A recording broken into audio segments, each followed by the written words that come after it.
Hello, this is Megan Horneman, the Chief Investment Officer for Verdence Capital Advisors. We're coming to you today to give you an overview of our most recent white paper, where we discuss the headlines that have really dominated the markets this year, and that's been all around tariffs and trade talk. What we've seen with the tariffs that have been implemented by the Trump administration has resulted in quite a bit of volatility from the equity perspective. The S&P 500 was flirting with bear market territory. The Russell 2000 did dip into bear market territory. We've seen consumer and both business sentiment decline, and we have analysts around the globe scrambling to figure out what this means from an economic standpoint and from an inflation standpoint. Now, what we do know is that the Trump administration campaigned on tariffs as a way to level the playing field. And what we're seeing now that instead of the punishment that was used to Mexico and Canada in the beginning of this year as a result of the immigration crisis and the fentanyl crisis, now the Trump administration is using tariffs as a way to really reorder global trade, level that playing field with what he believes have been unfair trade practices against the U.S. Now, this white paper, we're not going to take a political view. We're simply going to state the facts around what our trade deficit is and why the Trump administration is using tariffs as a way to try and fix that deficit. Tariffs can serve many different purposes. They can raise revenue. They can help to protect some of the domestic industries. They're a negotiating tool when it comes to renegotiating trade deals, and they can also address some of the unfair trade balances that we've seen. But tariffs are nothing new. There's over 170 different countries that use tariffs as part of their trade policy. But why now? Why is the Trump administration using tariffs as a way to fulfill that campaign promise of addressing some of the unfair trade practices and the imbalance that we have here in the U.S.? It's because we have a trade deficit that is simply on an unsustainable path. When you look at this chart, you can see that our trade deficit has gone from about $400 billion in 2000 to now over just about $1 trillion. It's roughly 3% of GDP. This is an unsustainable path for the U.S. economy. And when you look at globalization and the reason why our trade deficit has gotten so wide, globalization is one of the factors. And there's many benefits that come with globalization, but also there can be some negative impacts to that. And we're seeing that with U.S. companies. We've lost about 7 million manufacturing jobs, if you look at this chart, over the past 50 years. Manufacturing jobs used to make up 20% of our labor force, and they now make under 10%. So we have seen that globalization has hurt some of the U.S. businesses. It's also reported that there's been about 70,000 plants that have closed here in the U.S. So we're shipping some of this productivity overseas. There's other reasons why the administration is focusing on tariffs at this point. First of all, in order to fund a trade deficit, we have to issue debt. We already have a debt problem. We don't need to see it get any worse. But when you are now putting your debt in the hands of foreign countries, this can risk from a financial stability, and this is something that needs to be addressed. When you look at just the fairness that it comes to U.S. companies, there are some unfair trade practices that are taking place. Dumping, that's one you're going to hear a lot of. Dumping is when foreign countries are selling their products into the U.S. at a lower cost than they're able to make them and sell in their domestic markets. That gives U.S. producers an unfair advantage. You'll also see that there are subsidies and tax cuts that are made in those foreign countries to make those products cheaper so that they can be sold in the U.S. cheaper. These are what we call unfair trade practices.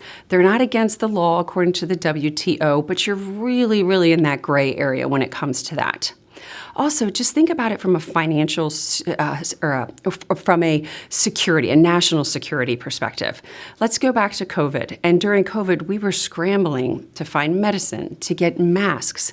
That's because we import a significant amount of just necessities, healthcare, pharmaceuticals. These are things that we import quite a bit from foreign countries.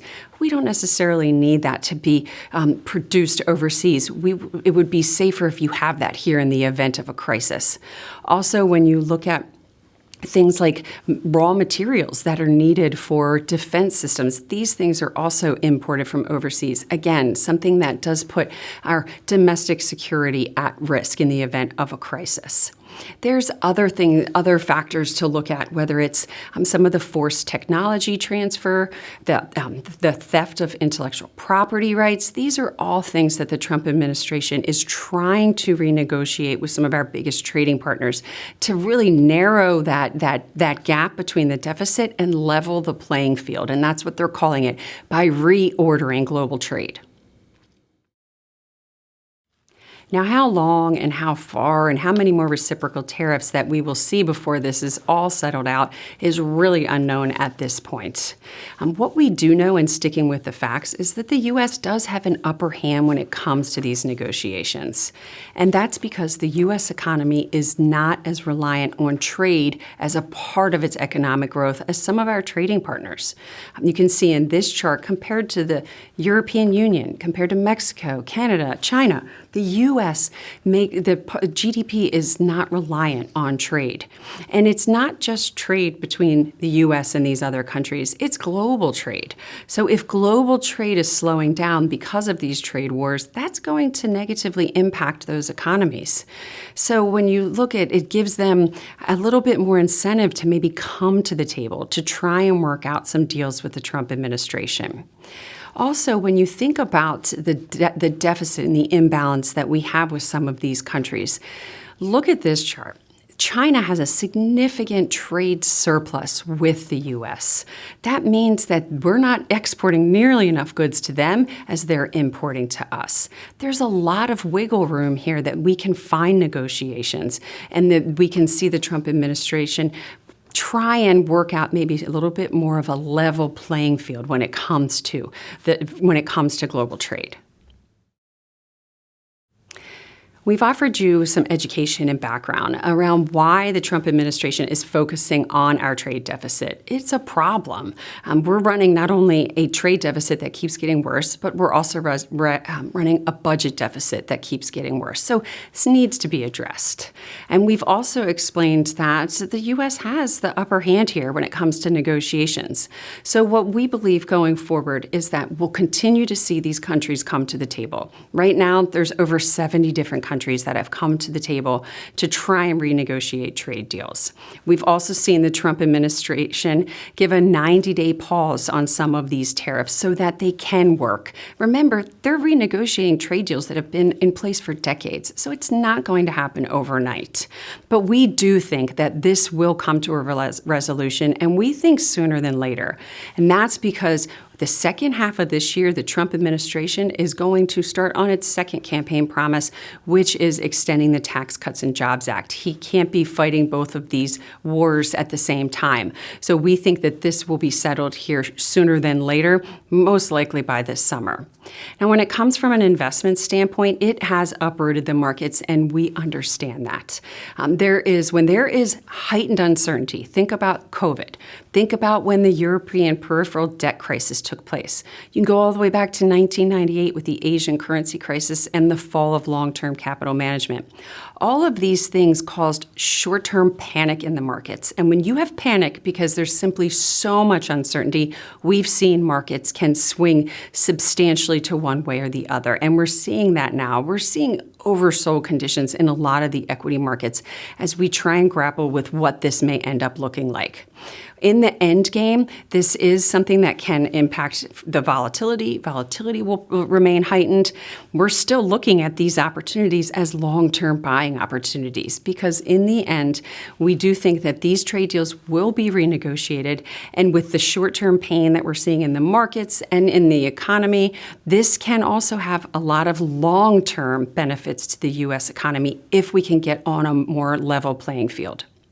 We'll continue to monitor portfolios and we'll make changes as we see necessary, but we continue to think that this will be a short-term blip in what can be a very long-term prosperous bull market for the U.S. economy and U.S. equity market.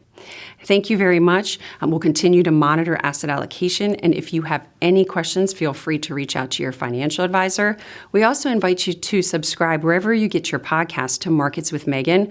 We've started to release this year impact reports where we're really tackling these daily moves and some of the daily news we're getting from the Trump administration and how it's impacting the markets.